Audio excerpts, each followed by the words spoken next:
And though I can hide my cold gaze and you can shake my hand and feel flesh gripping yours, and maybe you can even sense our lifestyles are probably comparable, I'm simply not there.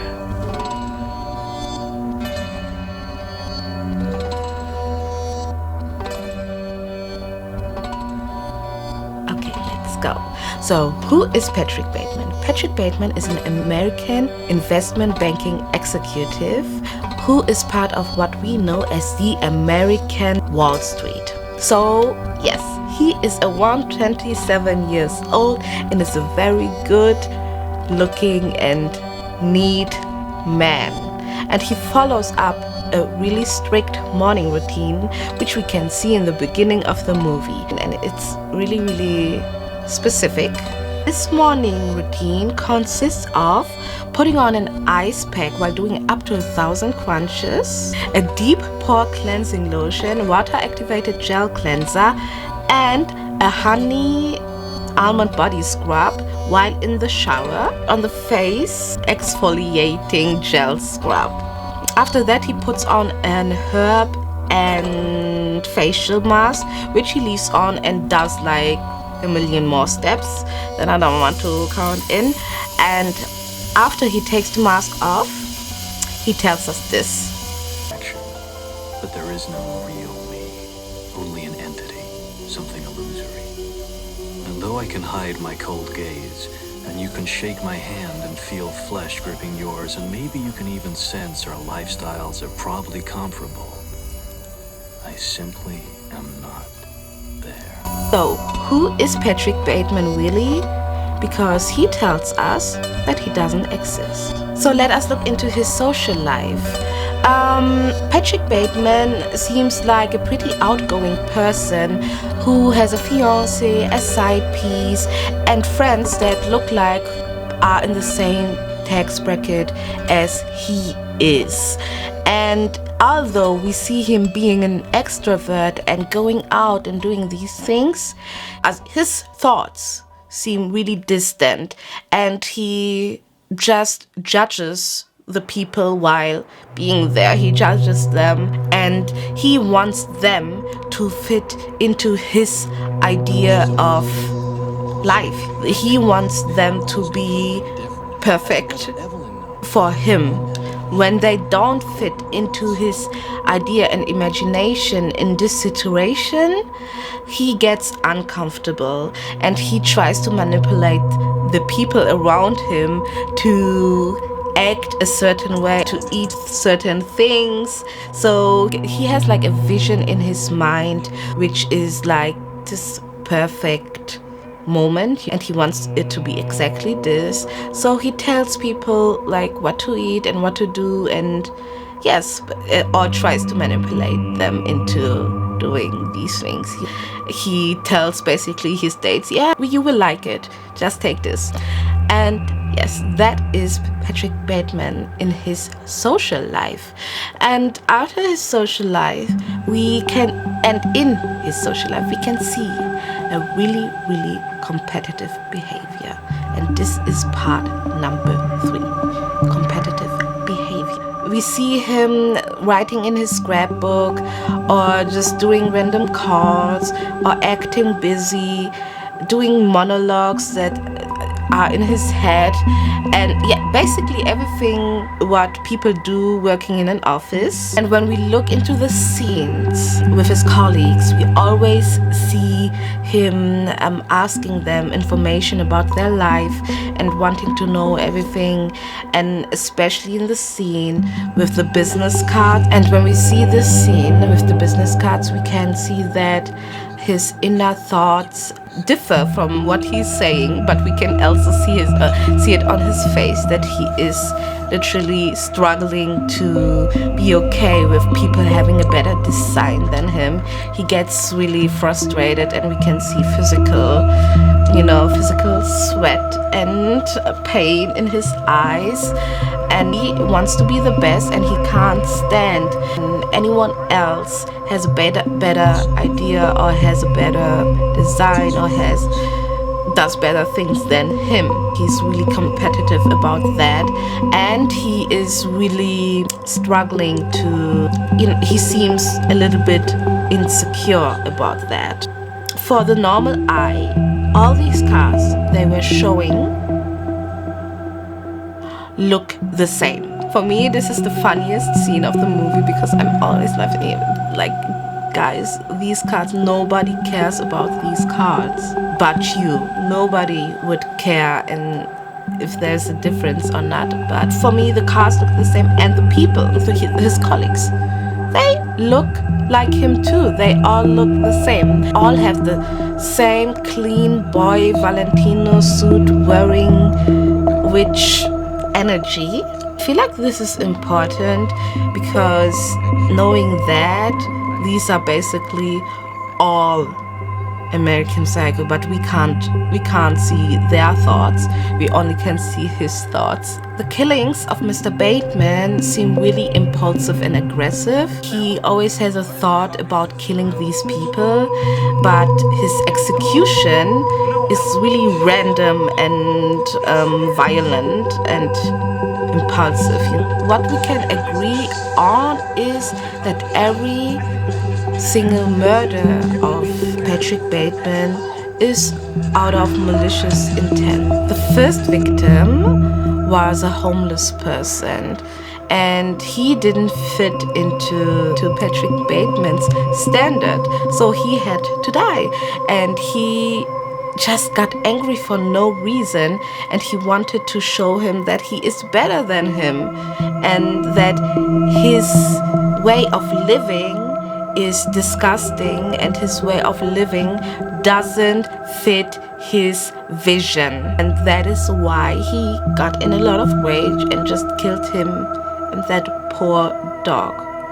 He was also not okay when people had his standards but were better than him. So they had to die too, just like Paul Allen. We don't know if Paul Allen is dead or not. He killed people who had less value than him and who had more. He just had this idea and wanted everything to be in his order. So is Patrick Bateman really a psychopath? Or is it just the name of the movie? We don't know it. But first of all, there are a lot of different personality disorders, and what I can see is a narcissist. And let us start with narcissism. He puts himself on a high pedestal. He values self-importance so high. He has an exaggerated view on self-importance, but has also low self-esteem, which we can see in the scenes with the cards and stuff like that. When they are comparing cards, he gets nervous and feels like a failure because his cards doesn't meet the standards, and he thought he was so great, but he wasn't. He basically wants to eliminate his biggest conquerors, which in this case was Paul Allen, because he had a better card, and maybe this card symbolizes better work and more money and stuff like that. So he's really egomaniacal, which basically means really self-centered. A really self-centered person. What others do, he immediately reflects on, and it always has to be about himself. Like egomaniacal and a narcissist. Basically, things in the end start getting weird, which we can see on him shooting somewhere and all the cars explode, like when the police officers were chasing him. In the end of the movie, everything gets thrown around because we don't know if all these murders were real or not. Paul Allen doesn't seem to be dead. We remember, oh, wait a minute, he took Paul Allen's body into a cab and he went with it in broad daylight, like with a body bag in broad daylight, and nobody was questioning him. just maybe looking weird, but not in a way like, oh my god, this is a body, but just, what the fuck are you doing? He put this in a cab. Nobody was saying anything. This is the first thing. Second thing is nobody heard the screams of the girls he killed, and nobody heard a saw in the apartment building. And who took the bodies? They were all gone in the end. Everything was gone. His lawyer questioned anything, and he said, well, I don't know what you mean, because Paul Allen is alive, and this is the end where everything gets confused. So is he a psychopath? I don't think so. I think because of his really aggressive and emotional way of handling things, he is not a premier psychopath. He could be a sociopath, but I think the movie itself is named American Psycho because it shows a basic white male working the corporate lifestyle, perfect life of this white male in Wall Street, stuff like that. They all have to be psychos somehow, psycho as a metaphor, because they are all hiding something or all have like crazy thoughts about accomplishing these things and their lifestyle. So this is why I think the title is not you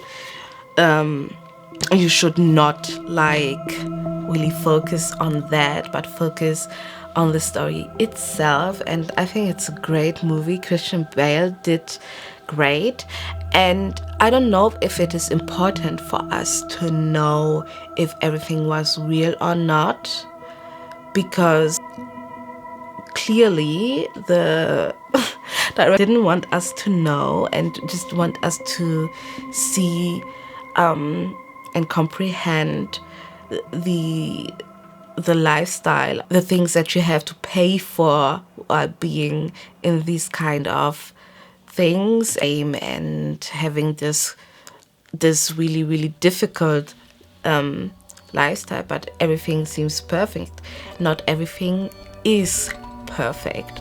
I think this is like the message of the movie itself. I mean, I don't know. Of course, you shouldn't like a serial killer, even if it's only in his mind. But I think he has serious perfection issues. You know, everything has to be perfect in his vision. And I think the movie wanted to show us that everyone there in his office and working with him and living with him, they are all the same. They don't really care about people. They care about themselves and how they look like and who they interact with, because it's all a social construct.